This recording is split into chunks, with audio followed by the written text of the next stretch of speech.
Poor old Jacob Lee can't catch a break. First he has to deal with people always asking him if he's still making movies with Kevin Smith, then his space truck explodes over an evil space prison, and he gets thrown into the space prison for some unclear crime, possibly littering. Then all the prisoners get infected with zombie virus and become more interested in twatting Jacob Lee to death than in trading cigarettes for handjobs. And if all that weren't enough to put the bow on Jacob Lee's shitty day, he then has to spend the next 10 hours being the protagonist of a fucking awful video game. But be realistic, Jacob Lee, you're hardly Silent Hill material. You'd need to learn more than 2 facial expressions besides stupid confused and stupid neutral. The Callisto Protocol then, unashamed Dead Space clone by what has retroactively been revealed to be the less competent of the 2 creators of Dead Space, so you should know what to expect of the basic gameplay: third person creeping through dark metal corridors, frequent ambushes by screaming ambulatory piles of expired deli meat, and several NPC support characters whose plans always seem to boil down to Jacob having to make his way through 9 levels of murder basement while they stay in an air-conditioned computer room making sure the screensaver doesn't come on. Still, the core combat has more of a melee focus than Dead Space. I know, because I walked out of my cell at the start of the game and got immediately twatted to death by the first enemy. The game was trying to teach me how to dodge, you see. Hold in a direction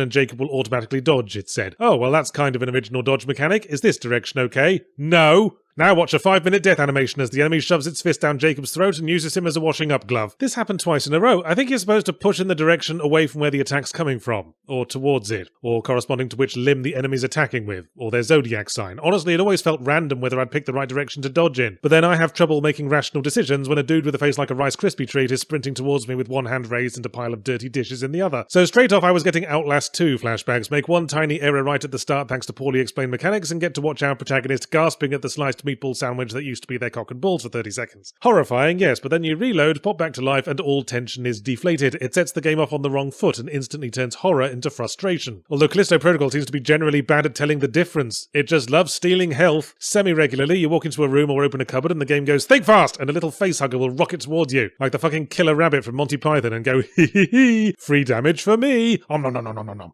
And you have to mash a button to rip it off. There is never a fucking way to see it coming. So what am I supposed to do here, game? Not go into rooms? Not search every single cupboard? Have you played survival horror before? I have to go through every cabinet looking for ammo and health, like an extremely stoned medical student in a communal kitchen at 2 in the morning. That's how the survival part works. Just to skip to the end for a moment, Callisto Protocol is, spoiler warning, a load of old shite and bumbags. And the funny thing is that all its major issues stem from a single point, and that's the animations. The very least of it are the unskippable, prolonged and gratuitously cruel death scenes that are our punishment for not intuiting we were supposed to dodge left if our enemy was born in the Chinese year of the pig, and before long, the moment I saw them start, I just quit the main menu and reload my save, which was usually faster. Also, if you run out of ammo during a fight, then you're fucked, because the painfully slow reload and switch weapon animations don't count if they're interrupted, and they will be, because these furious reject seasonal McDonald's burgers on legs are very aggressive and very keen to get their washing up done. If you need to heal up in combat, then you're double fucked, because Jacob can't just man up and jam the glowing green needle in his neck. He's got to slowly crouch and carefully lay down a little picnic blanket to sit on first. Also, we can't swing our melee weapon straight away if it's currently holstered. So I'd take it out and try to keep it ready while creeping through the hallways, looking for the inevitable next ambush. And Dumbo Tits here keeps fucking holstering it again without me asking. You need both hands to pick your fucking nose or something? Oh, and the animators must have been particularly proud of the 3D printing sequence at the upgrade station, because we have to sit through the whole fucking thing every time we buy any upgrade for our guns, and over and over again if we bought one right before one of the frustratingly hard boss fights, because the thought of putting in an autosave after the upgrade station apparently slipped everyone's minds while they were rendering another 7 different ways to pull Jacob Lee's knackers off. I don't know if the lead animator was mobbed up and threatening to call Louis Fishlips to come break kneecaps if any animations got skipped, but it's as good an explanation as any. Hang on, I feel like I forgot to mention something.